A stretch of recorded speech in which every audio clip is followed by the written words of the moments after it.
Why should we attend the funeral of someone who has nothing to do with us in the first place? Pardon me? What does she mean by nothing to do with them? We don't have time to attend a stranger's funeral. You go ahead and have it on your own. Later, when I returned home from the funeral, I saw a file on the table. Divorce papers. At that moment, I made up my mind to cut off all ties with my husband and his family.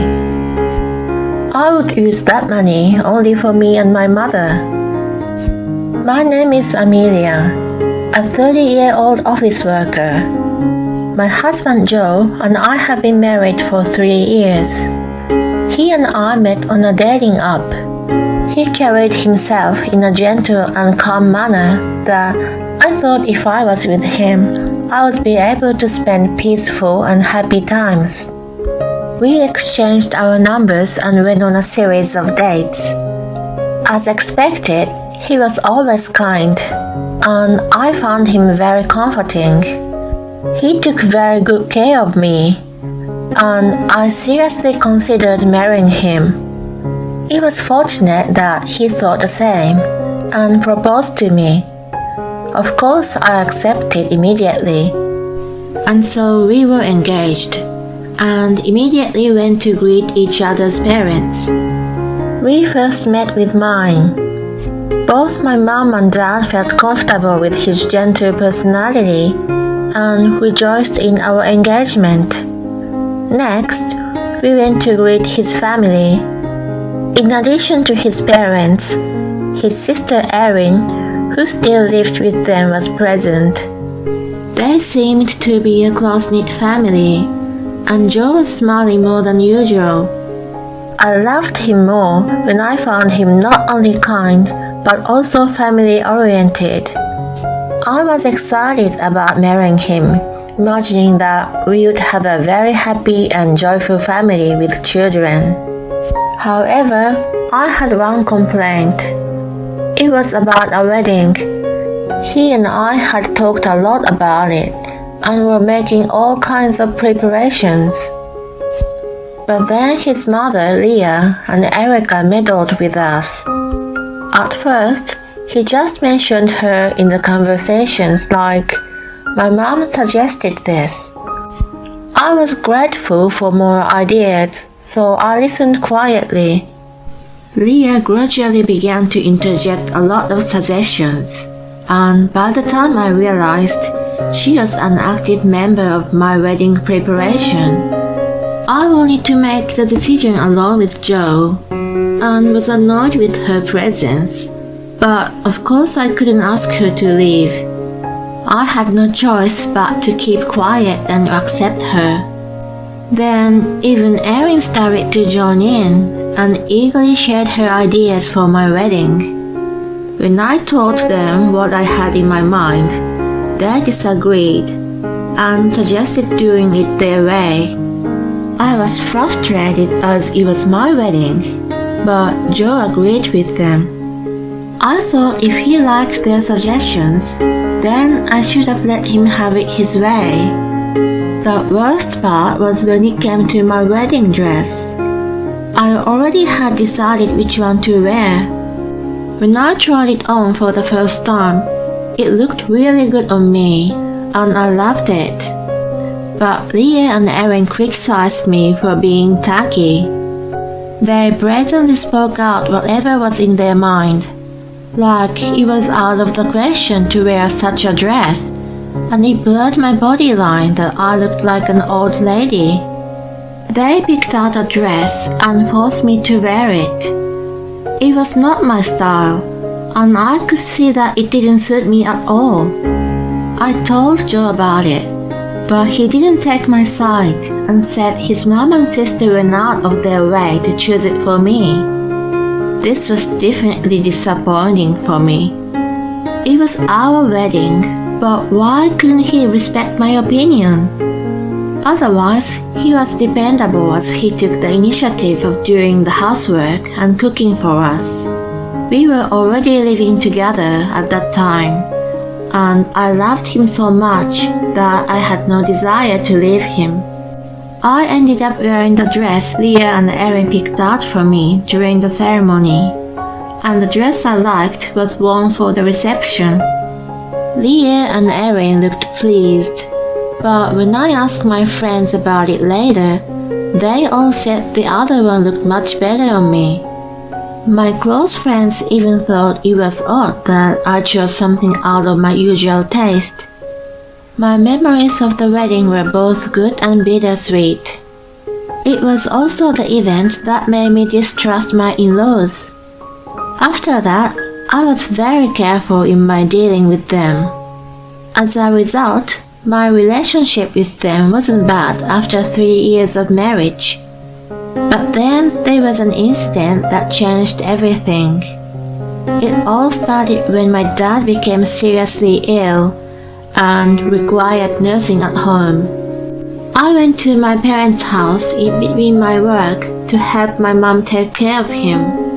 Joe was understanding and didn't argue about me spending my time away from home and did the housework by himself. On the contrary, he even drove me there when he had time. Days went by and Christmas arrived. It was when I offended my in-laws. I took my leave from work earlier and had been staying at my parents' house to help my dad, who had limited mobility. I helped my mom decorate the house and prepare Christmas dinner. The three of us spent the holiday together. In fact, the doctor told me that my dad's condition wasn't good, and I didn't know how much longer I had with him. I wanted to have as much time as possible with my dad and mom. That seemed to have angered my in-laws. When I was having a relaxed family time, I received a call from Joe. "Hello, Hen. What's going on?" "Oh, sweetheart, can you come over here right away?" "Why? What's wrong?" "My mom and dad are mad that you're not joining us." "But I told you that I wanted to spend time with my parents this year. Didn't you tell them that?" "Of course I told them, but they don't agree. My mom says a wife should visit her husband's parents on Christmas Day. My relatives are waiting for you too." I was speechless. He understood my dad's condition better than anyone in my laws, yet he was letting them manipulate the situation. "I'm sorry, but I've decided to spend this year with my own parents.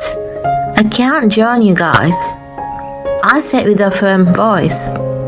He cowardly said, "Don't say that."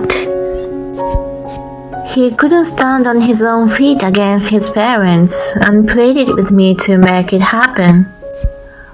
My in-laws were very healthy, and if Erica and other relatives are celebrating together, I didn't see what the big deal of me missing.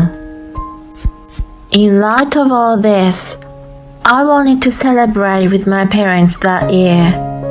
This incident caused my relationship with my in-laws to deteriorate.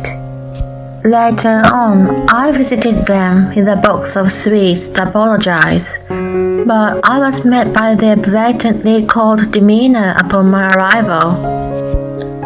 "Oh my, you come too late. What are you doing here?" I just came for the holiday greeting. Here's a box of sweets." Leah took the package and snarled, "I don't need your greeting." She seemed to be quite upset, so I apologized for missing the celebration. "I'm sure you've heard of Joe. My father is very ill, and I don't know how much longer he lives, so I wanted to spend this Christmas with him. I hope you understand." My in-laws gave me cold stares, crossing their arms. "You don't really care about us anyway, do you?"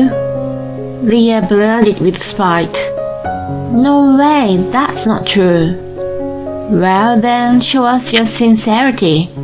Show us how much you care." "Sincerity?" "That's right. First of all, go and buy the sweets we like. Not these randomly selected ones." With that, she threw the present I gave her into the trash. I was stunned. What a terrible action on her part. I looked at Joe, who had an awkward expression. Erin spoke up. "I'd like to try Angela's tarts." It was an expensive patisserie. They had a luxurious price tag for little tarts. My father-in-law followed her. "Then I'll have some pumpkin pie from Joan's Country Kitchen." It was another fancy pie factory. Finally, Leah said, "I want chocolates from Valerie's." They were as expensive as the tarts Erin asked for. Moreover, the shops mentioned were located slightly apart from each other. It would have been very difficult to fulfill all their wishes at once. "Can I get one of them today?" They gave me the same cold stare that they had given me earlier. The next one to speak up was my husband. "Of course not. You'll have to get them all." I felt great dismay toward him. As one would expect with such an unreasonable request, Joe of all people would have been on my side. Moreover, on the way to his parents' house, he said, "I'll do my best to repair the damage between you and my family." We were there, and he immediately took their side. I got into the car feeling frustrated with him, and hurried to buy the things they requested. When I came back, I was questioned why I took so long, and was called useless for being late. They were all popular shops, and I had to wait in line. Also, none of them were close to each other, so it was no wonder it took so long. I didn't understand why I was being scolded. Since then, they regularly called me to their house and used me like a servant. "You said you would take care of us, so of course you would do this much, right?" They made me do housework, cook, and help with the grocery shopping, to name a few. They really made me do a lot of things for them. When I reached my limit, I told them that I was fed up with being treated so unreasonably, and refused to visit them. No matter how much I tried to satisfy them, their attitude toward me didn't improve. On the contrary, it was getting worse. Besides, it was hard for me to take care of both my dad and in-laws. So I decided to just go to my parents' house. Joe blamed me for not obeying his family, but I had more than enough with him. I made it clear to him that I didn't deserve to be treated like a housekeeper or slave any longer. My in-laws were apparently complaining about me, but I ignored them and focused on my dad's care. In the meantime, his condition worsened, and he was rushed to the hospital. Unfortunately, he couldn't be saved this time and passed away. My mom and I were both devastated, but we had a lot of work to do, like preparing for the funeral. We pushed our feelings aside until at least after the arrangements were made. While we were both busy, I called Joe and explained the situation. He was just at his parents' house, and I asked them to attend the funeral. He agreed, but then a few minutes later, he called me back. When I picked up the phone, Leah's voice came out. "Hello, is this Amelia?" "Hi, Leah. Is everything okay?" "Who do you think you are?" "Pardon me?" "You're so superior, suddenly asking us to come to your funeral." "Oh, no, I didn't mean..."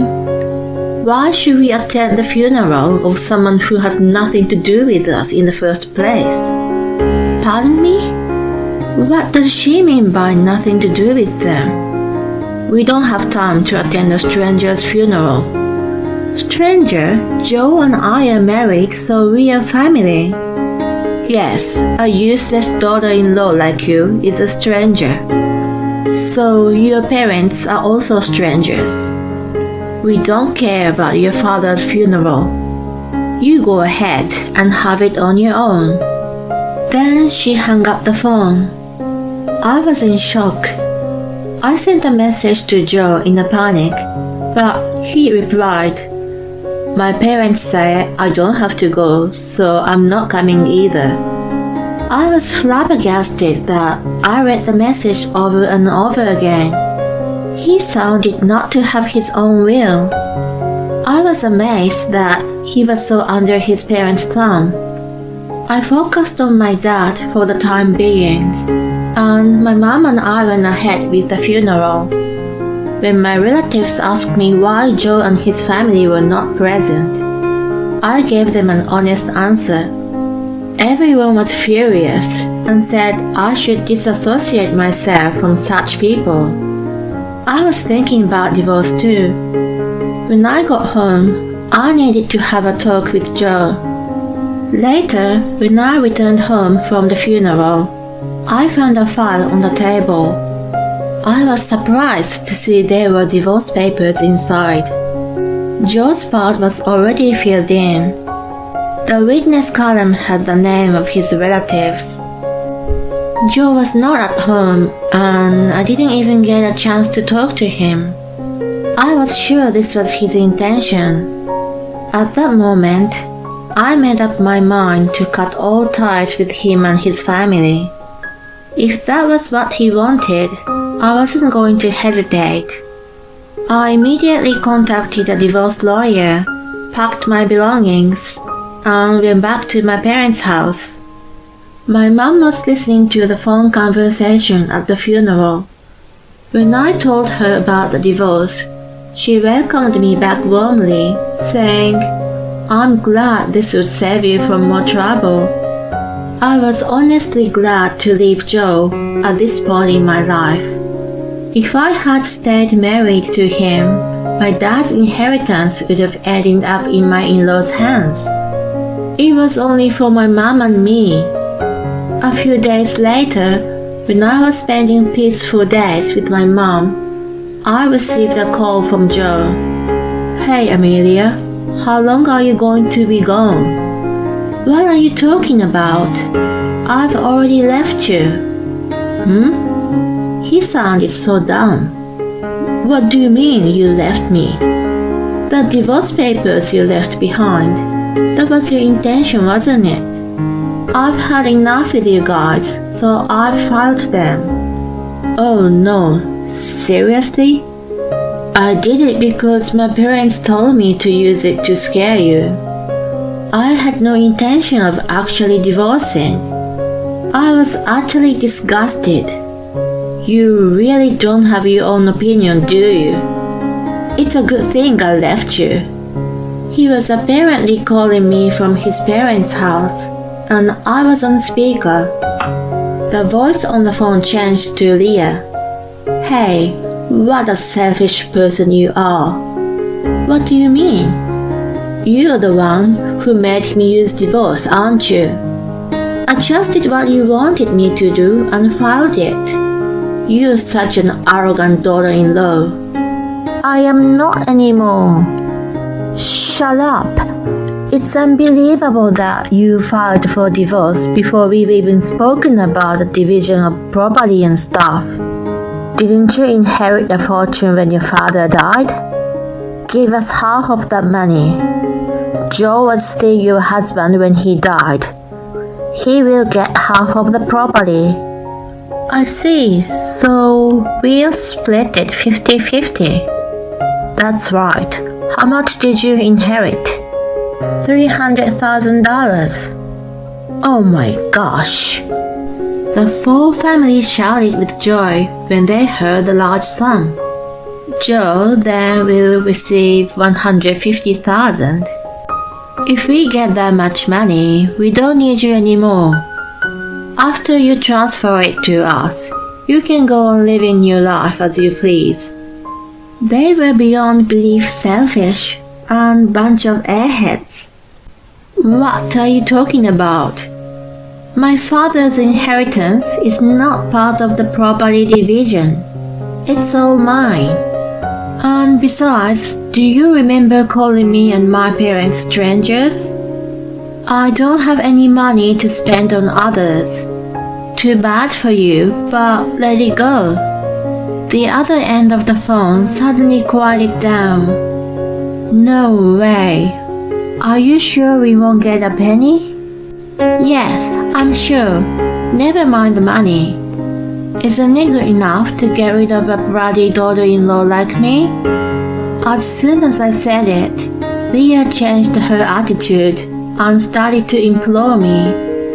Amelia, dear, everything we've said and done so far is just a prank, you know. It's like a surprise that took a long time. That's right, we consider you family. Such a blatant lying was heinous. It's only a matter of time before I never have to deal with these people again. I'm hanging up now.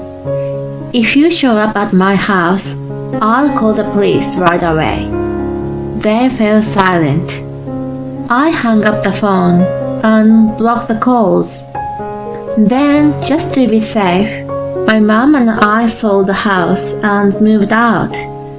I was glad we did. My ex-in-laws broke the window of the house and burst in with some weapons to get money from me, all from resentment. There was someone else already living there, so they were immediately arrested. As a result, Joe, his father, and Erin lost their jobs, and the whole family is unemployed and living a miserable life now. I, on the other hand, signed a contract with my mom for a reasonably priced rental apartment. My dad's inheritance will be used to fund my retirement, and I am leading a peaceful and tranquil life. I will continue to work hard and live a happy life with my mother.